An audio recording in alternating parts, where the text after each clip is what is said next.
for the win. It's good! Okc takes flight as SGA plays through the contact, banks it in on the foul.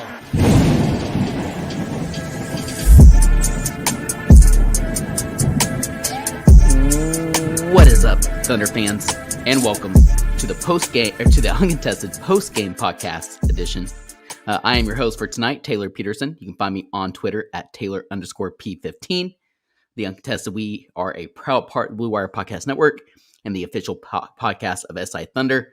You can find us on all social media platforms, essentially Twitter, Facebook, Instagram. We're on YouTube. Hopefully some of you guys that are and gals who are on this live stream are watching via YouTube as well. I'm going to try and be a little better second half of the season and posting some more highlight reels, so be sure to tune in there. And then we're also on TikTok now. I've been having fun with that and trying to get some reels up, some Thunder reels up. So be sure to follow us on TikTok as well.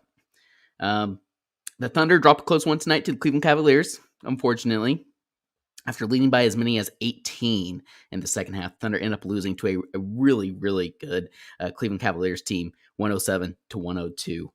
Just some notes before we get into the game, before we get started, just some things I want to mention here at the top of the podcast.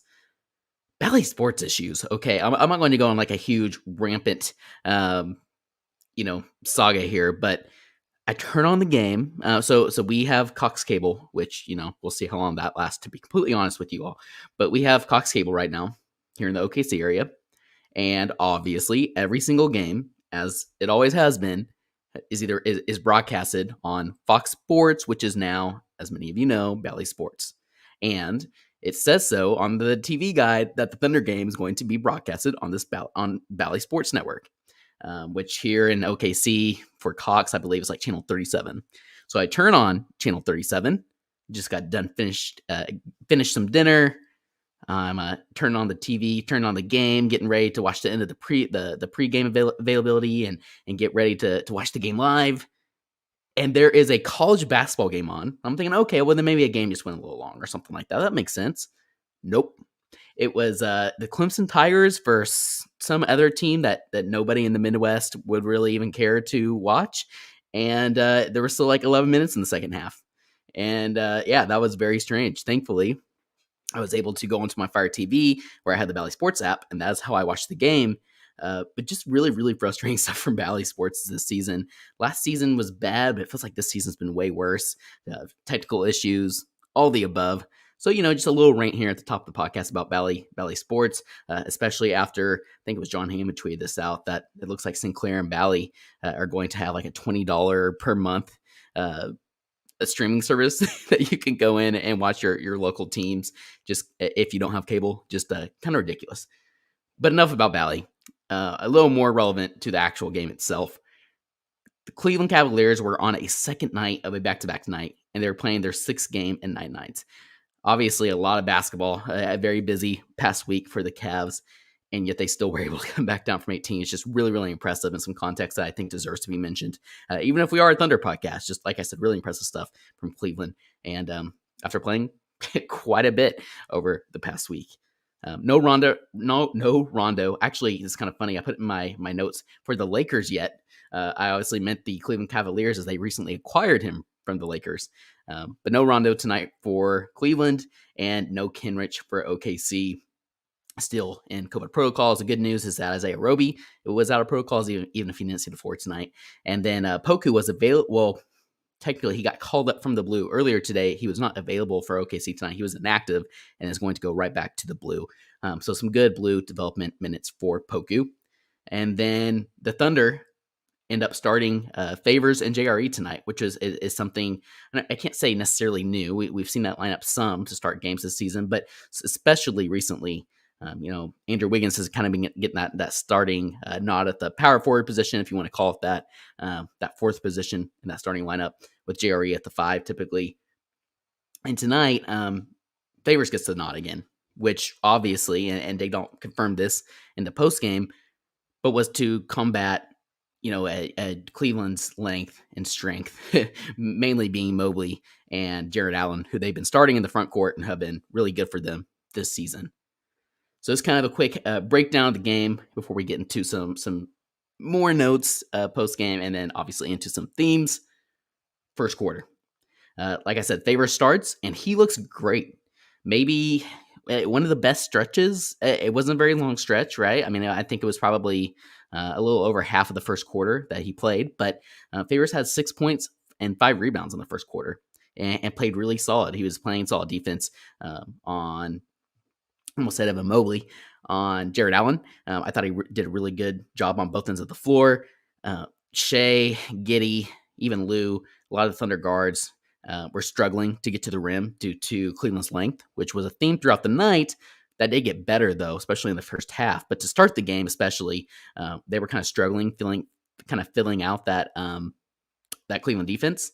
And that's where Favors was really able to shine. I thought he did a really good job. I thought it was worth mentioning. And after that, we just didn't really see a lot of Favors. When he was in the game, he just didn't really do a whole lot, kind of like the majority of the season. But I thought he played well, and it's worth mentioning. Trey Mann, Darius Baisley, first subs off the bench, and they played really well there in the first quarter. I really liked some of the lineups the lineup that Dayton went with in the towards the end of the first quarter and into the second quarter. Diakite is a know what I got here. He got early burn again, and the lineup of Diakite, Trey Mann, Baisley.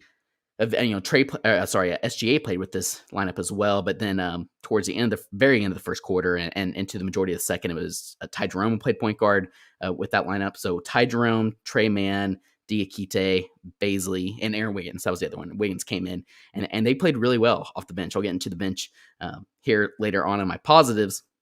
But the Thunder led 32-24 at the end of the first quarter, and that 30-point mark is kind of significant because it marked the 5th straight 30-point quarter for OKC.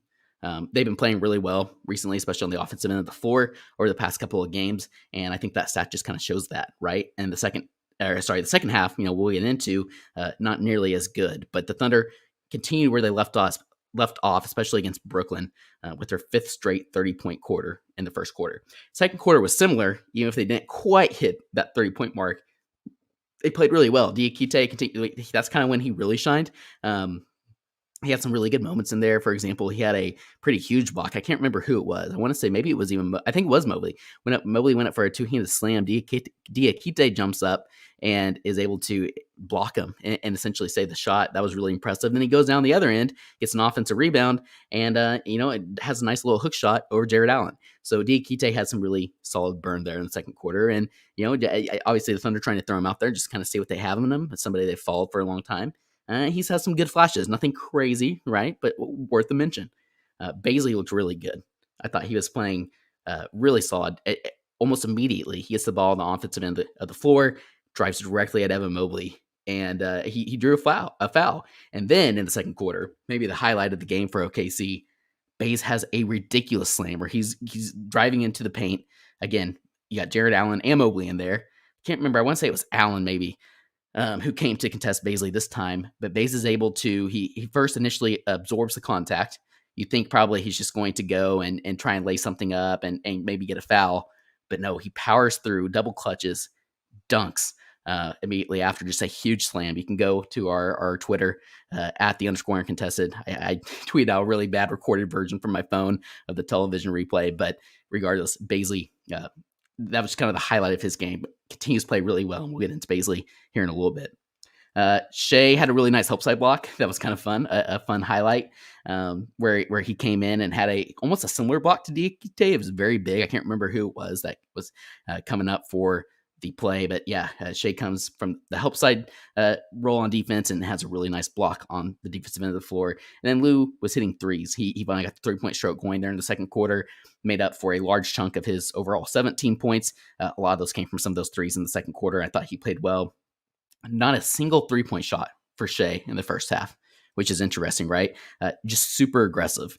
You kind of see him filling out the Cleveland defense early on in the first quarter. And from there, he just played with such a strong and fast pace that it didn't really matter that the Cleveland Cavaliers had that length, because he was just attacking with so much aggression and again, just showed his versatility around the rim, being able to finish around the rim and around that length. It was really, really impressive. And that pace is something we'll get into here in a little bit, because I think that's another reason that the Thunder really struggled in the second half. So the Thunder in the half, 4 points shy of their 6th straight 30-point quarter, unfortunately, but still really cool streak. And they led the Cavs 56-46 at the half. Thunder shot 48.9% overall and 45.5% from three. Much, much better from three, which is a thing we've seen over the past couple of games. However, that did not continue into the second half. But the Thunder also out-rebounded the Cavs by 17, and that was something that would continue throughout the majority or the rest of the game. So the third quarter, this was kind of interesting. Muscala did not see the floor at all in the first half, but Muscala ends up starting the second half for favors.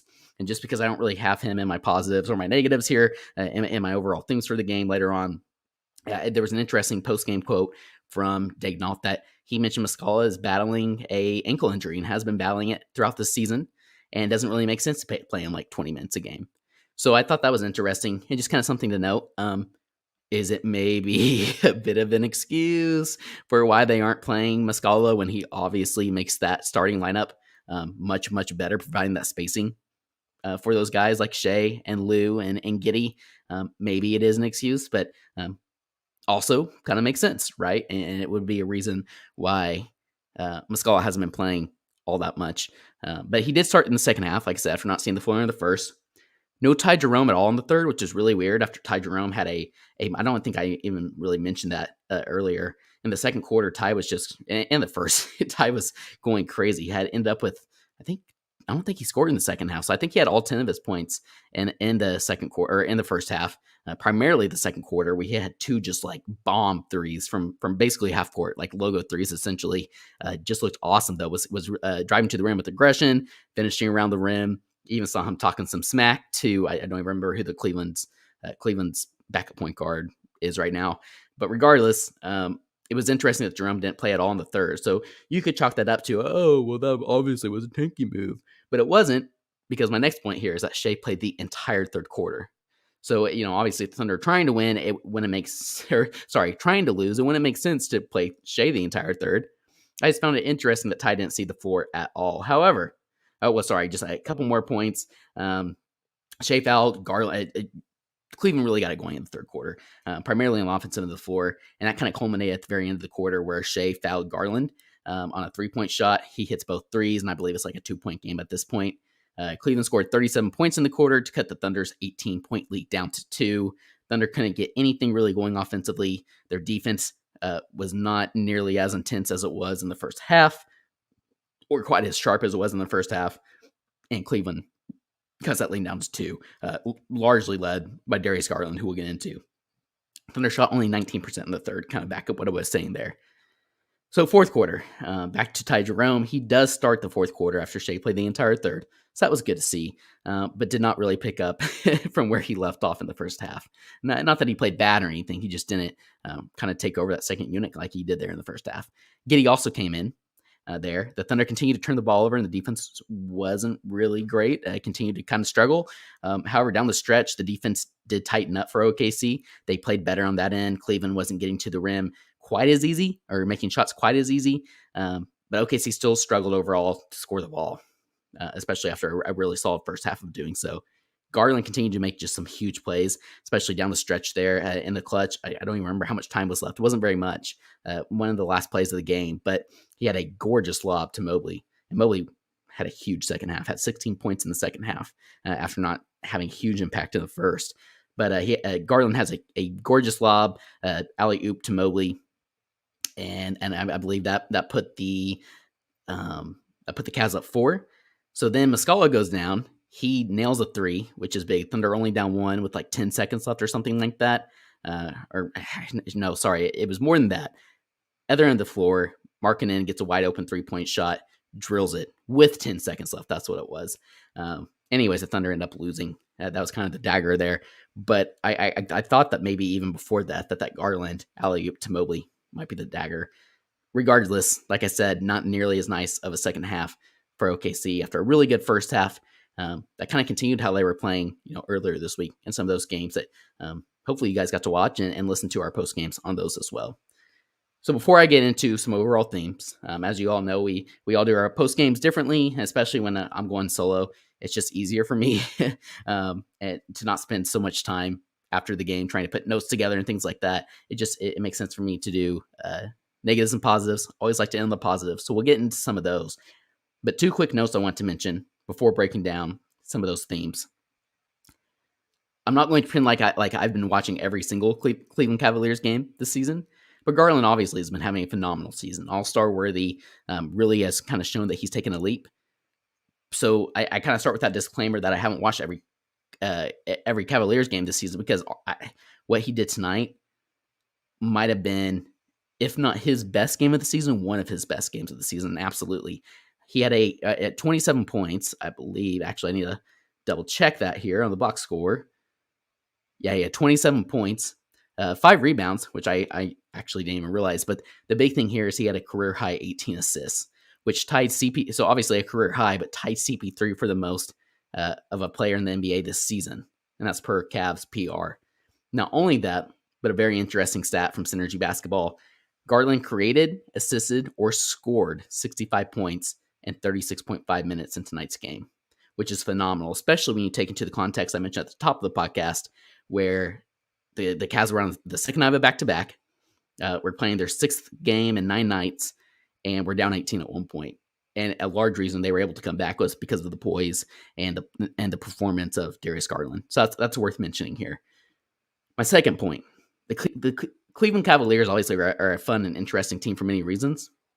But I just kind of see, I see where OKC is trying to get to. It's very similar to where Cleveland is. Like, I kind of see that being a next step for OKC, if that makes sense. And so when John Hamm tweeted this out, I thought it was pretty spot on and kind of summed up what I was thinking in a much better way than I've been able to articulate. And so he mentioned basically how the Cavs team was built largely via high draft picks and Garland, Mobley, Okoro, and even though he's not playing right now, Colin Sexton. And then also through opportunistic trades and Jared Allen and Lauri Markkanen. You know, some even criticized, probably even myself. I can't really remember. I'll have to go back and listen to some of those offseason pods. But the Markkanen trade from Chicago to Cleveland, and that's ended up being he's been playing a really good role for them this season. So outside of being the NBA team in the state that LeBron grew up in and wanting to play for, Cleveland isn't much of a free agent destination either, just like OKC is not. And Presti doesn't necessarily need a blueprint. He's not going to copy a team word for word, step by step. He obviously has a plan in his mind, but in terms of what a good example of what OKC is hoping to build in the upcoming seasons, I think this Cleveland team really kind of is a perfect example of that. You know, OKC already has a budding star in SGA. That's kind of like Garland and the step that he's taken recently. They already have one solid pick, at least in Giddey. Maybe you could call that like the Cavaliers a Okoro pick. Maybe even the Sexton pick, even like I said, he's not playing this season. They have Lou, who is a major solid building block. But now they need to find that next superstar in the draft that we keep talking about over and over, not just on Thunder Twitter, but not just on this podcast, but also Thunder Twitter in general, other podcasts, national podcasts, et cetera, et cetera. Essentially, the Thunder need to find their Evan Mobley to pair with their Garland. They need to find that next piece to pair alongside Shea. And from there, you can be opportunistic in trades. Like we said, like we keep saying, you can push some of those chips to the middle of the table if you're Presti, being all of the different picks that he has, right? And that's how you find your Jared Allen and your Markkanens that fit around this team. For this team specifically, I would think that you'd want, let's just specific example, very easy one that we're all hoping happens. A player like Jabari Smith Jr. That would be a great 3-point threat, two-way, great player piece to pair alongside Shea and those building blocks I mentioned, right?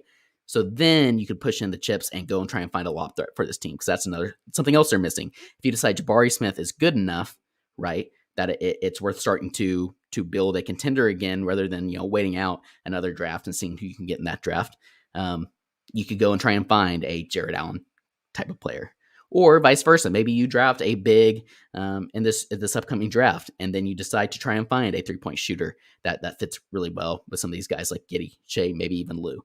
So all that to say, I think Cleveland really is a pretty good example here. Also, kind of similar to John Hamm's tweet, I thought our co-host Jacob Niffen had a really good point as well. He mentioned during the game that while nothing should be taken away from Garland's incredible game, a lot of his assists came from lobs and the lob threat to Mobley and Allen, and how that lob threat opens up a lot of Garland's game for him, right? And just imagine having two players like that, a Mobley and Allen type, or even just one of them, to be completely honest, with Shea and Giddey and how great they would look, right? And I think that's kind of exciting. Again, that's not to take away anything from Garland, but it shows you some of the steps forward, maybe the paths forward for this team, this OKC team, as they start to continue through the rebuild and start to transition back into a true contender again. So just some interesting thoughts there, especially as I was watching the game and then seeing some other people like Jacob and like John Hamm kind of tweet that out. I wanted to mention that on this post game as well. But now, some positives and negatives. We're going to start with the negatives, always end on the positives. My first negative is pace. Daignault mentioned that in his post-game availability that he thought in the second half the Thunder were maybe a little too ISO heavy, and they weren't quite pushing the ball like they did in the first half, and I definitely agree with that. I noticed that as well, especially with guys like Shea and Giddey. They really struggled in the second half, continue to struggle with Cleveland's length and versatility, but also just like, there was a lot of standing around with the ball, not able to get into sets. And basically allowing the Cavs to have time to set up their defense, which really, made OKC struggle in the second half on the offensive end of the floor. And I don't know, that just really stood out to me. I thought it was a really good point from Daignault, and definitely was something that was very different from the first half. Lou's inconsistency on defense, kind of, I don't know. He continues to play. He played a good game. There's always going to be great Lou's defensive possessions. But there's a lot of inconsistency this season on the defensive end of the floor, especially after watching him a couple nights ago in Brooklyn and how well he played and guarded James Harden. And compare that tonight when he primarily was guarding Garland. I know that he's had trouble maybe with smaller, quicker guards like that compared to more forward type players in a Harden or a Paul George, for example. He's had a lot of success with, and he has struggled some with the smaller, quicker guards on opposing team. Obviously, Steph Curry and Garland kind of fits that mold. Honestly, I've heard that before as well. But so it is interesting that Lou struggled against him also. But I also think it's just something to do with like Lou's going to show up for a game against James Harden on the defensive end of the floor and is going to focus on that. Not that he's not trying hard every single game, but there certainly is some inconsistency, maybe even an effort. Just given this season, the stage that the Thunder find themselves in. It's just something to monitor. I'm continuing to monitor throughout the season, and something I wanted to mention here. Like I said, had some really good possessions on the defensive end of the floor, but nothing like a couple nights ago against James Harden. Garland pretty much had his way, 27 points, 18 assists. And, Lou he obviously didn't do a good enough job. That needs to be mentioned, and the Thunder as a whole defensively. My next one here, Giddey struggles with Cleveland's length and defensive pressure. Like I said, a lot of that came in the second half. And Giddey even mentioned this himself, but Giddey had, he only shot the ball 8 times, right? He had 6 turnovers, which is, I don't know this for sure, but I want to say that's, if not his most, it's certainly up there. Very uncharacteristic for a pretty mature Josh Giddey. And speaking of his maturity, I thought he had some really good points in his post-game availability. He basically took the blame for the way the Thunder executed offensively towards the end of the game, right before Shea came in, because he was the main ball handler in the game up until about 5 minutes when Shea and Lou did come back in. Again, because Shea played the entire third quarter. He mentioned that as the lead ball handler in those situations, he needs to slow down, get the offense in sets and trust in those sets rather than trying to push the pace and just kind of trying to force his way into his game, right? Like trying to drive to the rim and force passes. He did really struggle offensively with Cleveland's length and strength. And he also made a really good point as well about how the Thunder have typically been the ones this season finding themselves making a comeback rather than being the ones in the lead and trying to maintain that lead, and how this is a really good learning experience for them when they have a lead like that. Finding ways and being able to maintain that lead in these situations and not allowing some of these comebacks. And he put a lot of the blame on himself. And I thought that was really mature of him. I'm obviously a huge Giddey fan, both on and off the court. But Giddey certainly did struggle, like I said, as the majority of the team did with Cleveland's really solid defense and their length and versatility.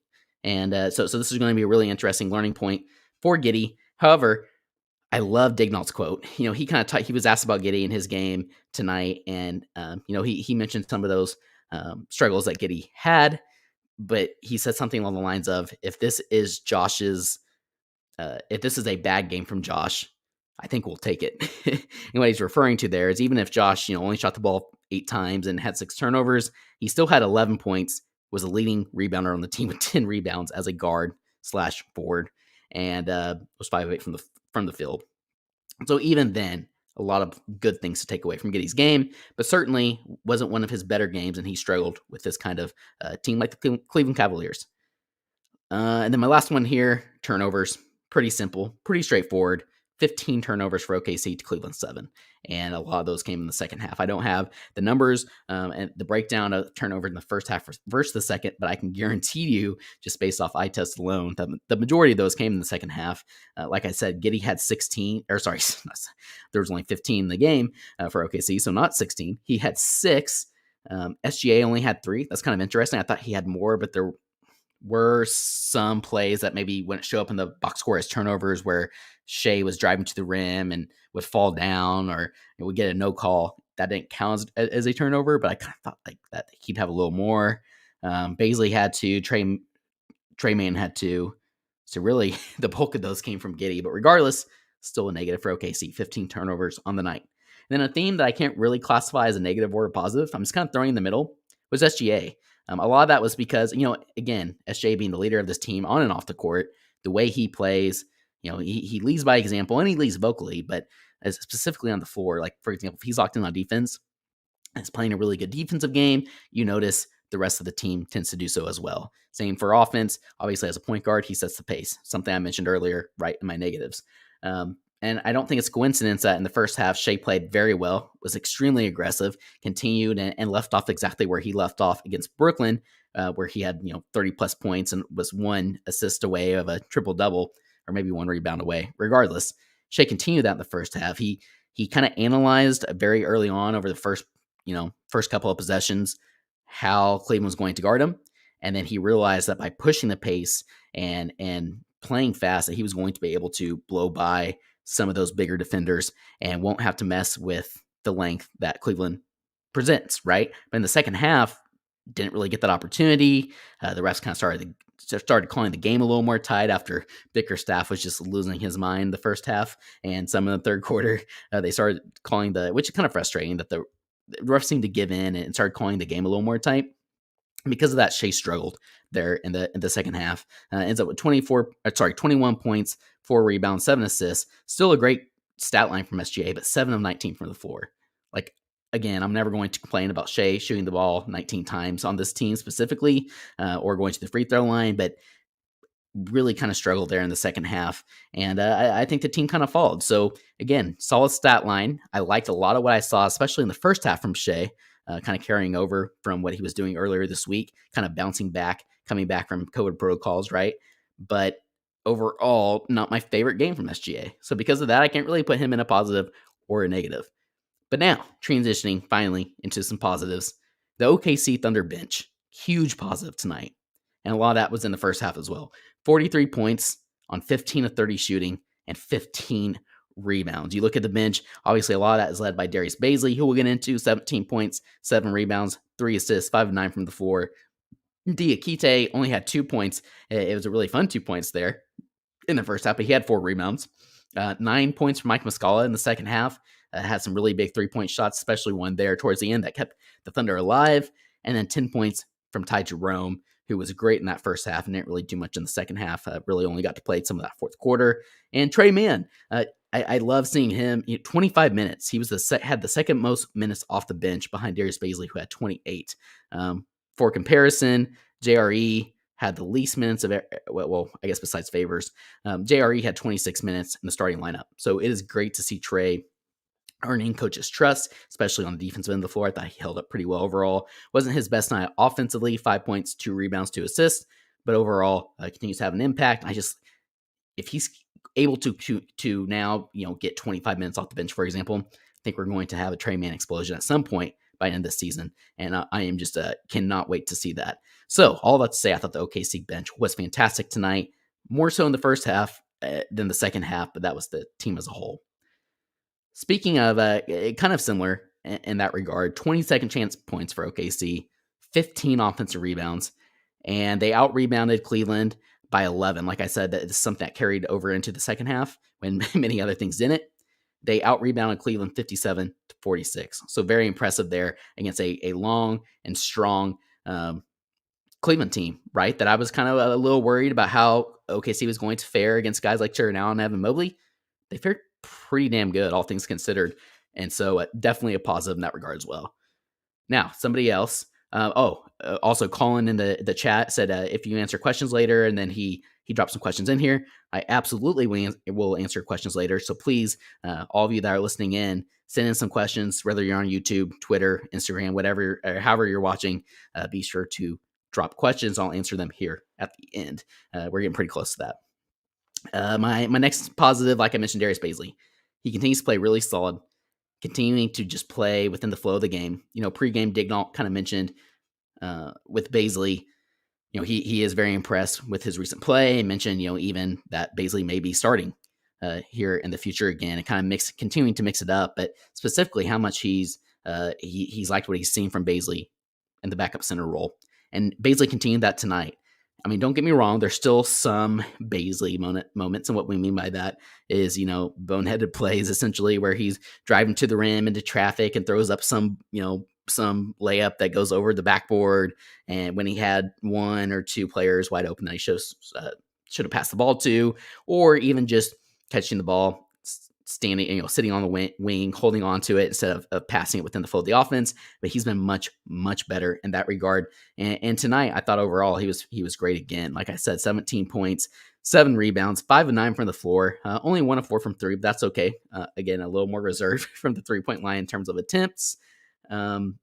Just so much more decisive. And like I said, we saw a lot of that in the first half when he's just he's attacking from the very beginning. He's not holding onto the ball and waiting and being indecisive. He knows exactly where he wants to go or what he's going to do when he catches the ball. And that is a huge step forward for Bazley. So I actually have a stat here from Brett Usher at Hooperbole. Very good pun there on Twitter.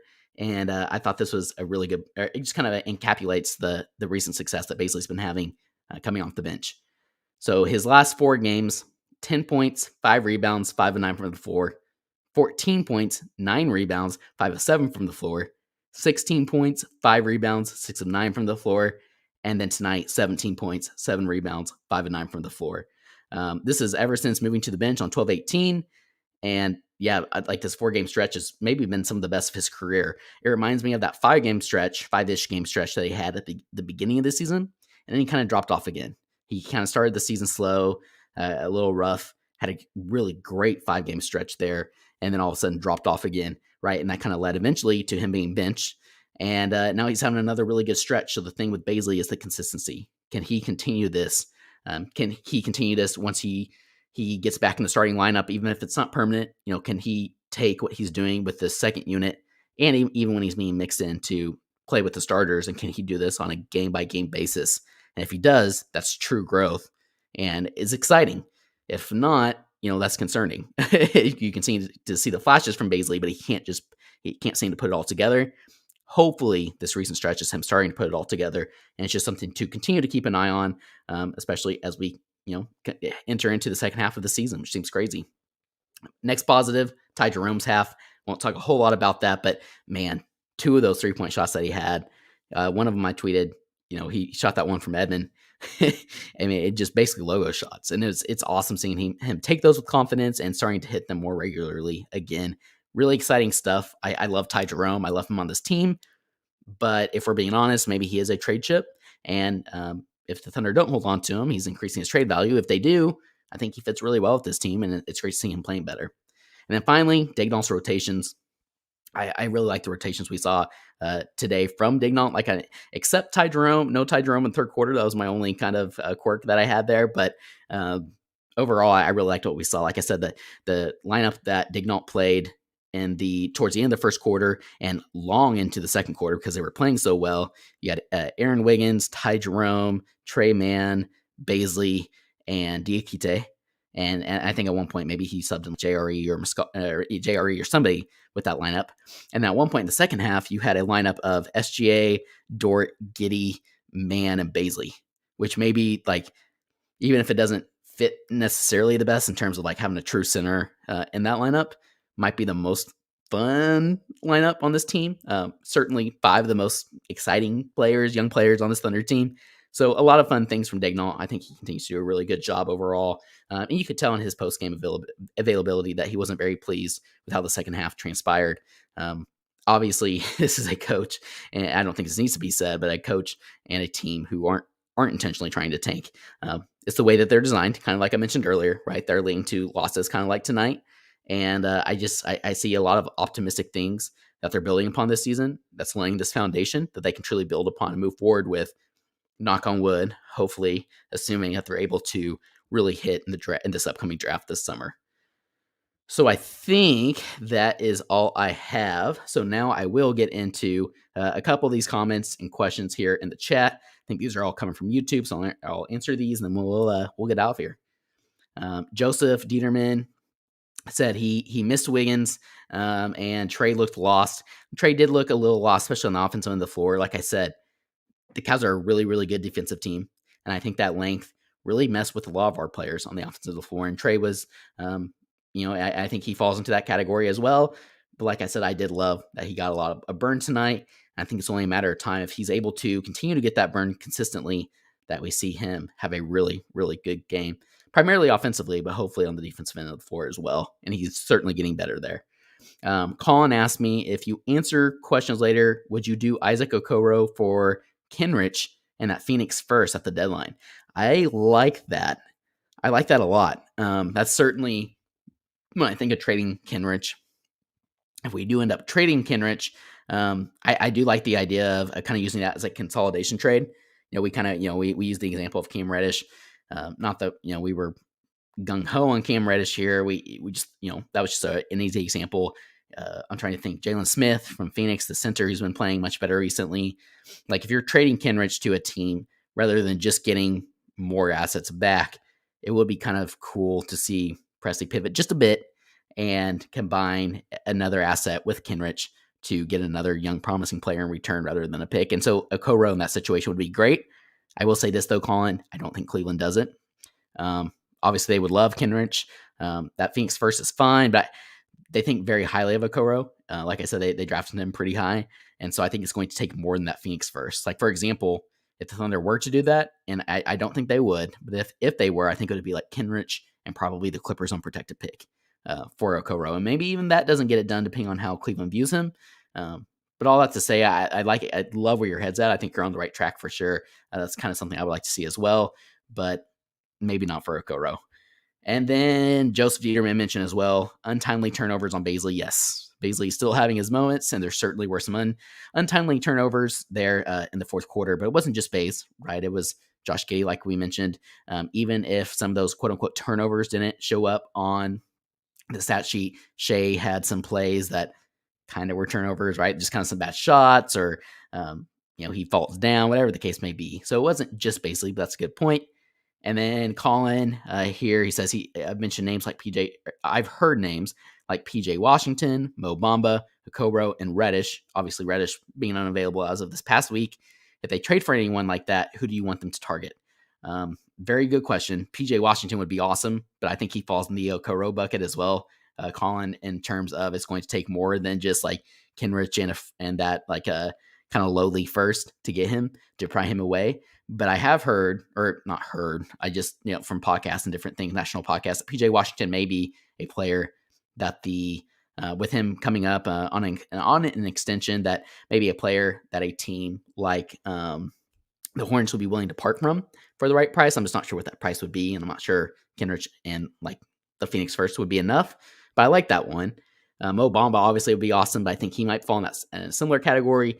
But I mentioned Jalen Smith. I think that's a really good one for Phoenix, right? Fits a position for that OKC needs, could provide, an opportunity to develop, with some of these young players as well. but also isn't good enough that's really going to change the trajectory of the season, as the Thunder are trying to, they'd rather land a high draft pick this season and get a Jabari Smith Jr., for example, than trade for Jalen Green and try and make the play in kind of thing. Green's not good enough quite, or did I say Green? I keep saying Green. Jalen Smith. Smith isn't good enough, right, to kind of push you over that hump. So that's one I have in mind right now. Obviously, Reddish was kind of an obvious one. I'll have to do some more thinking, some more targets like that. But like I said, I think you're on the right track, and I certainly like that idea as well, rather than just going for more seconds. Yeah, Jackson Hayes. I think that's another good one that probably would fit that as well. If you were to trade, I think Jake has mentioned this one. If you were to trade Kenrich back to the Pelicans, maybe you get Jackson Hayes instead of a pick. I think that's an interesting one. Jackson Hayes, I think, is much lower than guys I mentioned like Koro and PJ Washington and Mo Bamba. I don't think it would take nearly as much to get Jackson Hayes. I'm kind of iffy on Hayes, though. I'm not sure how much I would necessarily want him, but I don't think it would take very much to answer your question. But thank you for sending those in, Colin. Really good stuff. Always love interacting with you all. So be sure to tune in to all of our upcoming podcasts, whether it's post-game, group podcasts, ask questions, and we'll obviously try to get to them. But I think that's all I've got. All I've got for tonight. I appreciate you all tuning in. Like I said, it was a fun game, a close game against a really good Cleveland team. And that's what I love about this Thunder team. It's not a tank like the Sixers tank, right? There's a lot of fun and competitive games, and tonight's a perfect example of that. Like I said, against a really, really good Cleveland Cavaliers team. So looking ahead, Monday night, the Thunder go on a 4-game road trip upcoming. At the Mavericks on Monday, get to see Luka again. Wednesday at the Spurs. Friday at the Hornets, speaking of the Hornets that we just talked about a little bit ago. And then we have a rematch January 22nd at Cleveland, against Cleveland, but this time at Cleveland. So continue to stay tuned. We will have you covered for all of those. Be sure to tune in tomorrow night as we have our group podcast. I may or may not be on there as not the Thunder, my other favorite sports team, the Kansas City Chiefs. We play in the first round of the playoffs. We'll see how the first part of that game goes. Hopefully it's a blowout. They're blowing up the Steelers, and I'll jump on. But anyways, be sure to tune in. We'll have you covered on all things OKC, especially as we get closer and closer to the trade deadline. Exciting stuff. Thank you all again for tuning in, and until next time, Thunder up.